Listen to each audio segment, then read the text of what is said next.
Welcome, everyone. I'm Bill Hannafin, the managing editor of The Wise Marketer, and I'm here with Anthony Aguiar, Vice President of Business Development for Snip. Anthony has been in this industry and sales, incentive, loyalty, CRM space for over 2 decades. So welcome, Anthony. How are you today? I'm great, Bill. Thanks for having us. Wise Marketer is one of my favorite reads. And hello to everybody else in cyberspace. I guess it's kind of weird that we do this always in cyberspace nowadays, but so c'est la vie. That's right. One day we'll be in person again, but hopefully that'll be soon.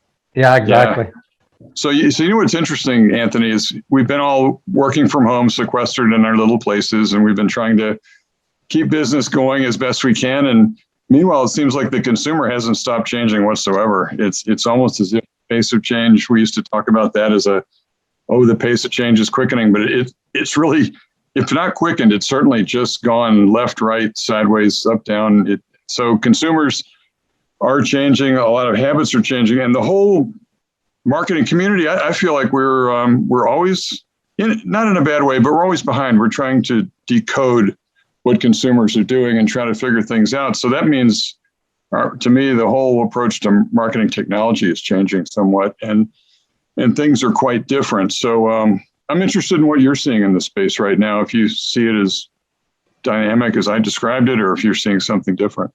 Yeah, I think the best way to sum it up from what we've seen is unprecedented and transformative digital transformation. And that's a mouthful, but the reality is more than half of marketers now either have prioritized digital experiences more so than they ever had in the last 18 months, or they're doing it right now. So as an example, I've talked to so many different groups that either didn't have their own e-commerce presence, or they didn't have a strong presence, and they've really invested in that.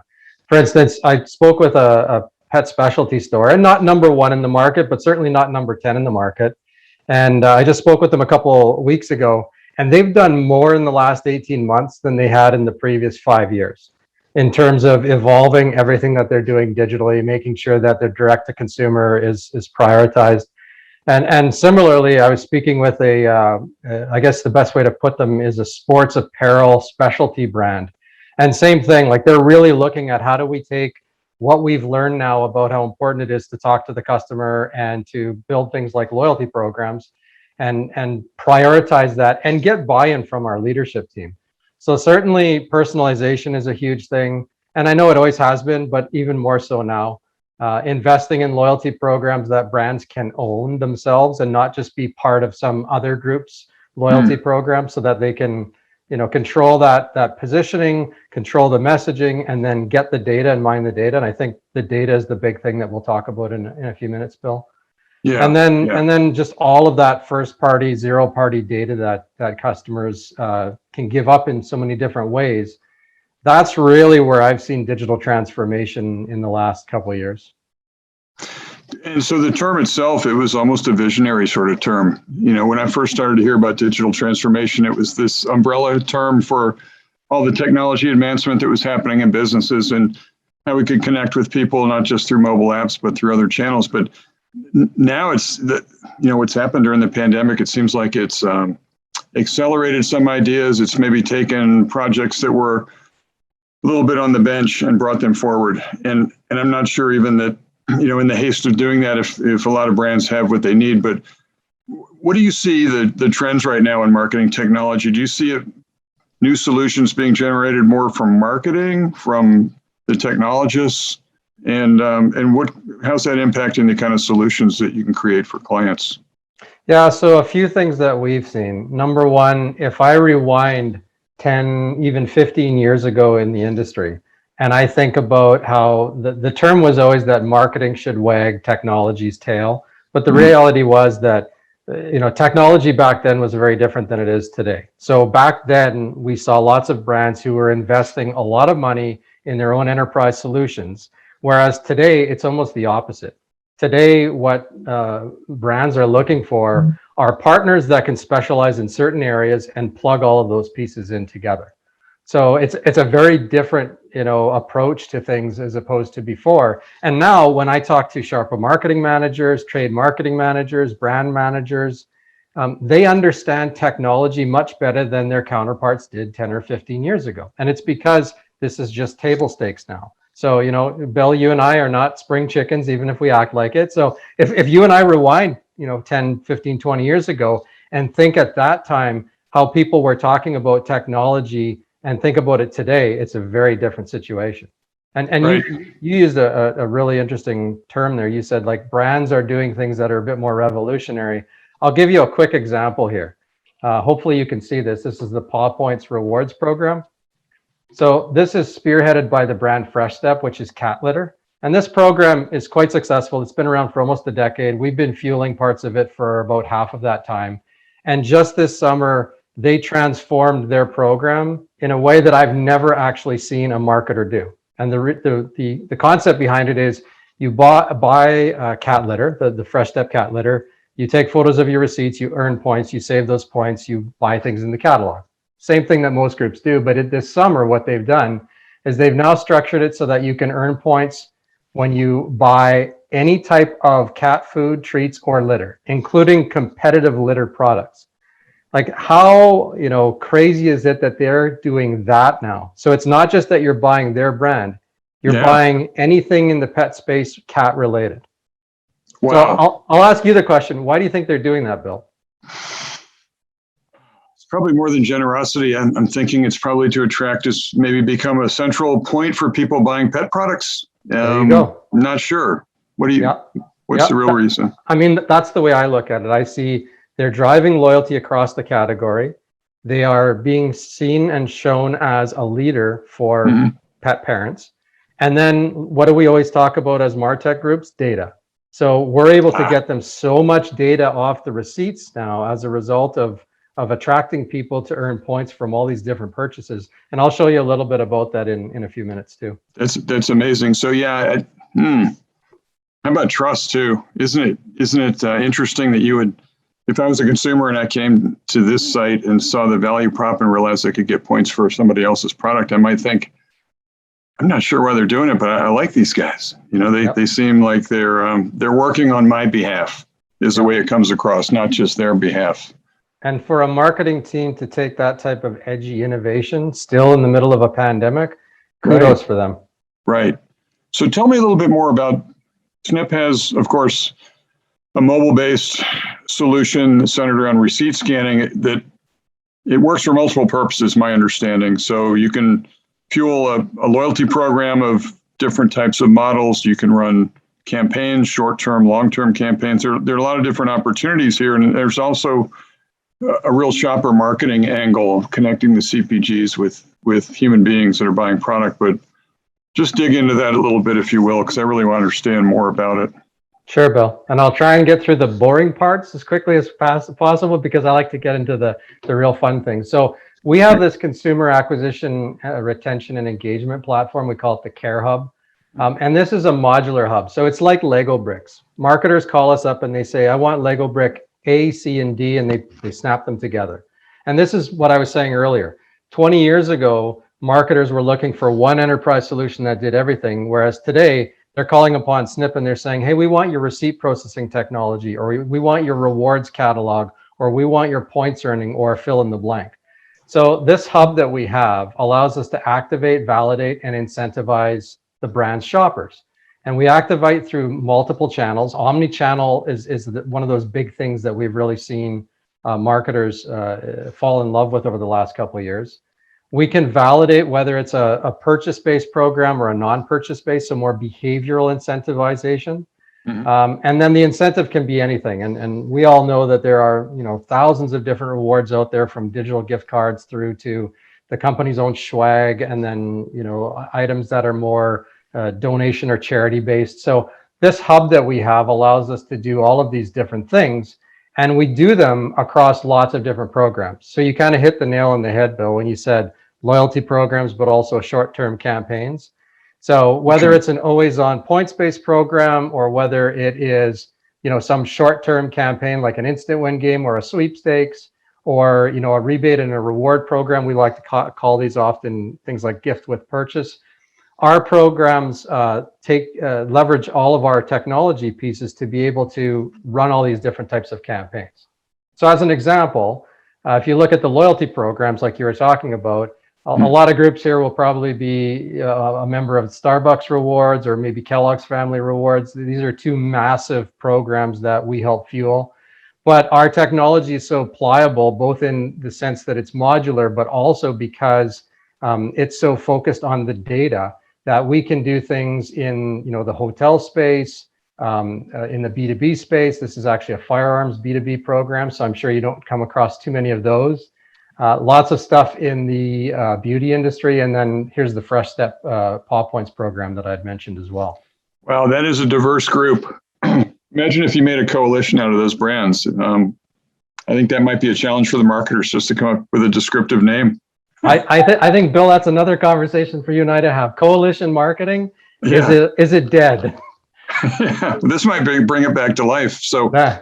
all right, so tell me about this a little bit, because the age-old question, and I see some of each in here, but you've got Kellogg's, the CPGs, FMCGs have always been seeking to solve the big question, who's actually buying our product. And I know receipt scanning, as far as I understand it, was created with that in mind. Let's help solve the problem. So I really want to hear how you're doing it, how it's evolved over the last couple of years. But you've got also a piece and a very important role in some of these, call them more traditionally structured loyalty programs, whether it's Starbucks or L'Oreal or something like that. So really interesting. You are, I guess, modular and flexible in the types of applications you have.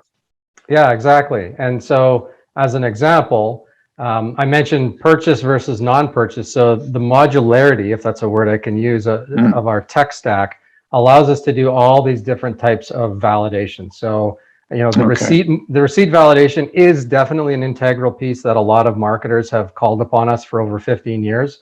But a lot of programs still are pin on pack or integration directly with the EPOS, or like I said, all these other types of things which you're proving a non-purchase. So as an example, I'm holding a bottle of Coca-Cola, I'm taking a selfie, and I'm submitting that as a way to be entered into a sweepstakes. Okay. So there's all of these other things that you can do on our tech stack that don't necessarily just involve the purchase piece. And by doing that, you're able to fuel other types of programs as well that are maybe shorter term in nature. So things like tiered rewards or shopper exclusive rewards. Even things in the hospitality industry, we've seen this get quite a few legs during COVID here. And then you start getting into continuity programs, which are what I like to call the middle piece between a short-term program and say a points-based loyalty program. Right.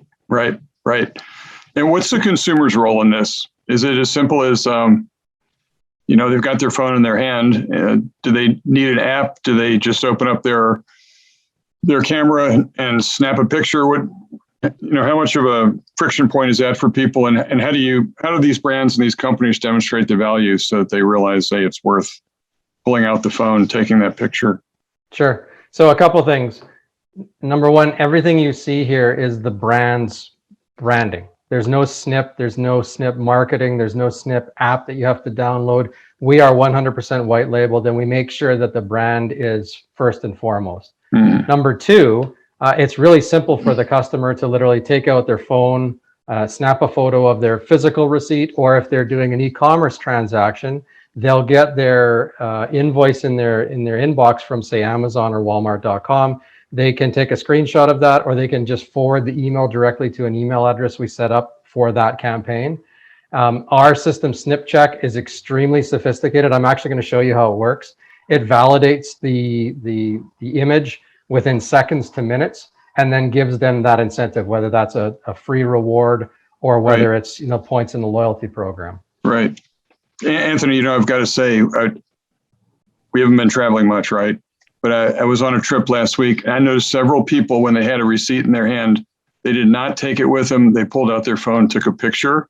That's right. And that was that. So it's almost, there's a behavioral change going on there that might even help you here, right? Exactly. There's not even a friction point to be considered if people are used to that kind of activity. That's right.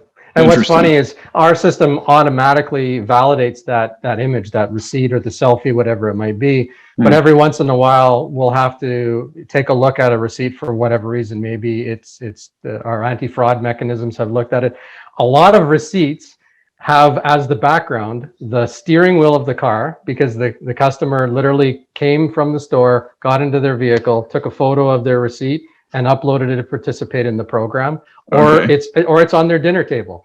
Right. So you can, it's interesting, you can see customer behavior that way too. Right. Right. Very true. Now, Very true. I promised you that I was going to show you how our program works here. And so this is a snapshot in time of how our system works. And I'm going to zoom up on it, because what ends up happening is, first, the customer takes the photo of the receipt. This is a typical looking Walmart receipt. It was a fairly large shopping trip, 200 and some dollars. So our system first optimizes this image, then it extracts all of the data out of here and puts it into a data file. And this is called optical character recognition results. So by doing that, by taking every single data piece in here and putting it into a data file, then it can contrast it to whatever the requirements are for that program. So one program might be that you just make any purchase of a certain brand and you get points for every dollar. Another program, which is short-term, might just be buy 2 items and automatically get a $5 reward. So it looks at that information. And I should also mention, it doesn't have to look like a receipt like this. We do programs where it's handwritten lumberyard invoices, lots of pliability and the sophistication of our machine learning and artificial intelligence here. And ultimately what it ends up doing is it determines whether or not it's a valid receipt. In this case, it's found 3 SKUs for Kellogg's products. And it's told us how many of each of these they've purchased, what the purchase price is, and then they're getting points in that loyalty program for it. So this is a little confusing, and there's a lot of information here, but no human does this. This is all done automatically by the system. And then on top of that, the really cool thing is, not only can we validate this receipt and give them their reward, but we can take it that step further. And so when you talk about digital transformation, this is the big thing. So if I zoom up here, you can see that every single line item on this receipt has been fully transcribed and categorized. So we know that they bought lean cuisine, frozen sweet and spicy Korean style. They bought a whole gallon of milk. They bought down here Febreze. We have a taxonomy with Google of millions of products. So every receipt that comes in, we can get all the insights off of it. We can transcribe and categorize that, and then we can do one of a few things. We can send all that data to our client, who have data scientists who marry this up with sales data, third-party data, to get a better insight into the shopper behavior. This is the stuff that the retailers don't give the manufacturers. Or we can roll up our own insights reports. So this shows you what is the customer buying when they're buying your product. Now this takes digital incentive to the next level, because understanding, the average item price, how much you constitute as the share of basket, or better yet, other brand names. I've anonymized these here to protect our clients' information, but brand names that they're purchasing in addition to your product, that's a huge thing that manufacturers don't have. So this is a big part of where we're seeing the MarTech innovation happening in the industry. This is amazing. For one thing, I'm quite impressed with how much information you can get from a receipt, the innocent receipt that we've been maybe underutilizing for so many years. But also, just to make up a term on the fly, it's like first party or zero party data for B2B, right? That's because you're looking at the qualifying items in a program, but then you're also collecting information on everything on the receipt. So that's incredibly valuable, right? Not a week goes by, Bill, where somebody doesn't ask me, are you guys a data company? Are you going to become a data company? And I joke that Facebook said in the first year, well, they weren't a data company. So there's a tremendous amount of data on the receipts, on the invoices. And marketers are now, in the last couple of years, coming to Snip to be able to mine that data to make more intelligent marketing decisions. This information is bigger than the campaign itself. This is about understanding customer buying behavior so that you can more appropriately target those shoppers with the right messages, maybe talk to complementary brands who you're seeing they're buying at the same time. They can have a better understanding of competitive purchases in the marketplace. So a lot of insights there. Yeah, I was just thinking about it. It goes way beyond just seeing a competitive brand and trying to pitch, your product to that person or something, I think. But it's these combinations, and I learned long ago. Do you remember the Tesco stories from the UK? Yep. The Quite well. founder of that company was incredibly humble and honest, and somebody was telling him how brilliant he was, and he said, "No, we just had the courage to experiment. We failed so many times, but we kept trying all these different combinations of product until we found the ones that worked, and we never ceased to be surprised by the things that work." So that seems like the path that you're on right here. Sure. And isn't that refreshing to hear a marketer speak like that? Oh yeah, absolutely. So where do you see this area of MarTech heading? It seems to me like if it's still true, I don't know if Walmart participates in the Nielsen studies, but I was once kind of told that the coverage of the commonly available market surveys was sort of thinning out a little bit. It wasn't 100% of activity. It might have been 80 or whatever the market share was, but this seems like a way for companies to be able to put their hands on, the actual behaviors of their own customers, and they can just learn. But where do you see this headed? You must have a vision of what could be next and next and next, but sure. If you got a couple ideas you can share without violating any internal IP standards. I mean, a couple of things. Number one, you're absolutely right. Consumer adoption is huge in these types of campaigns, whether it's taking a photo of your receipt or a selfie. The phone is a part of our body nowadays, right? Yeah. And so where in the past we were concerned, say 10 years ago, that we were only seeing under 35-year-olds participating, now we get up into the 60s range easily. So the consumer adoption has definitely fueled the brand's passion for running these types of short-term and long-term campaigns. Certainly, the big thing that we're seeing a lot of manufacturing brands looking to leverage this is more in direct-to-customer e-commerce and marketing. So even brands who sell traditionally through retailers, but also on their websites, most of those brands can't sell more than 1 to 5% of their overall revenue through their own website. It's just very difficult to, if you've been around for 10, 20, 80 years. So a lot of brands now are saying, okay, well, now that we've got something like Snip's receipt validation technology, how can we better improve getting customers to take action through our retail partners, but slowly transition them to direct to customer through our own e-commerce websites. So being able to see a Walmart purchase versus the brand's own .com purchase, maybe reward with different points levels, weighting a little bit more stronger to their own e-commerce. That's a big way to shift over time. And then certainly what I just showed you in terms of the basket analysis, marrying that data up, and getting a way better understanding of omni-channel response. Like, I know omni-channel has been a term for like 7-8 years that everybody's been using, but the reality is you can't reward and collect all this data unless you have a technology like Snips where it's ubiquitous. Anything, any type of purchase or non-purchase activity, we can track that. So those are some of the things that I think some of our clients are doing. And then, like I showed you with Fresh Step, and God bless them for taking that type of an initiative. I think we might see some more marketers in the short term taking more of a plunge into doing something a little bit more edgy like that. I'm sure we will.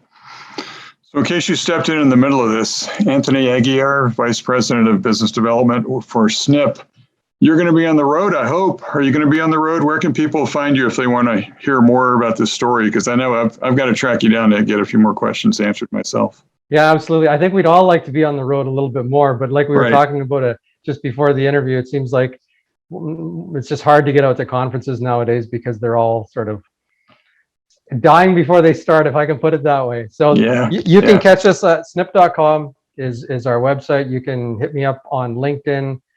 We certainly do a lot of articles about what's going on in the marketplace. And we'd love to chat. So please do reach out to us at snip.com. And if there's anything that we can do to help you, especially get through this next hurdle, and who knows what the future is going to bring, it would just be great to be able to chat and talk about your business. That's great. Well, I appreciate your time. I'm so glad you joined us today. It's good stuff. Thanks, Bill. All right. Thanks, Anthony. Great seeing your face. Take care. All right. You too.